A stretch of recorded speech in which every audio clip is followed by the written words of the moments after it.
Okay, friends. So here's just one more thought post-election. I know we're over a month past the election, as far as what happens next and what we need to do. And so this last piece that I've been thinking about is what I'm calling Venn activism. So what do I mean by that? Um, there's a lot of work that's coming upon us in terms of trying to do the work of uh, bringing about the changes that we want to see, resisting the changes that we don't want to see.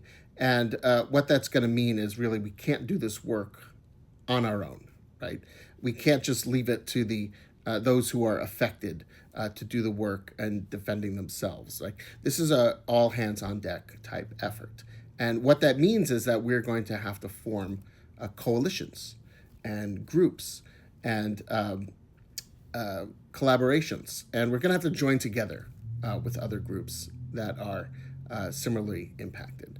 And so when I say the Venn activism, it means that we got to think in terms of Venn diagrams, right? So you know what a Venn diagram is, right? Here we go, right there, kind of two groups, and seeing what the overlap is. There's going to be differences, and then there's going to be similarities in groups.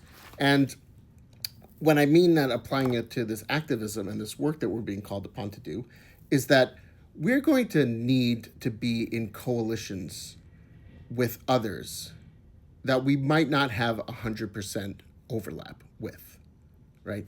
That we are going to be engaged with people who are going to share some similar views and goals and not share others, right? And it's kind of on us to sort of discern where are the points of contact and where are the points of disconnect. But the key is to make those points of disconnect not overrule those points of connection. Because if we seek to form coalitions with groups that we see 100% similar on, that's never going to happen, right? That's never going to happen. And so we need to recognize that we're going to be in coalition to groups with others that we might really be on complete opposite sides on particular issues. But when we form those coalitions, we would say, okay, we're here together. We're working on this issue, right? We're not going to work on those issues. Those issues might form other coalitions on. But if we're working on this together, then I have to recognize the fact that you and I don't see eye to eye on this issue, but we're not going to be talking about that here. We're going to be working on this. And the challenge is when we sort of imply those other litmus tests, right, on other issues that are not related to a particular issue, and that we let these coalitions sort of fall apart. So what's an example? So let me pull an example from interfaith work that I do. So in the Jewish community, of which I am a part, the Jewish community is predominantly in support of reproductive freedom, right? Reproductive choice, and allowing women, those who have children, to have agency over their bodies, and that is an issue that we work on, and that is very important to us in terms of our readings of Jewish tradition and just our notions of justice. Now, other faith communities, for example, say the Catholic Church, has a complete opposite view than most of the Jewish community on issues of reproductive freedom, reproductive justice, right? Anti-abortion work within the Catholic Church. So we see eye to eye, and there's no way that we're going to be forming coalitions to work on this issue together because we are at complete opposites. However, in some of the interfaith work that I do, that there is a lot of overlap between the Jewish community and, say, the Catholic Church on issues around economic justice, right? Issues of homelessness or healthcare reform or things like that, of providing basic needs to people, and that those are issues that we see eye to eye on. So if we go back to our Venn diagram, right, if we go to the Jewish community and the Catholic Church, right, this outside is going to be reproductive freedom versus anti-abortion, and this middle is going to be economic justice. We see eye to eye on that.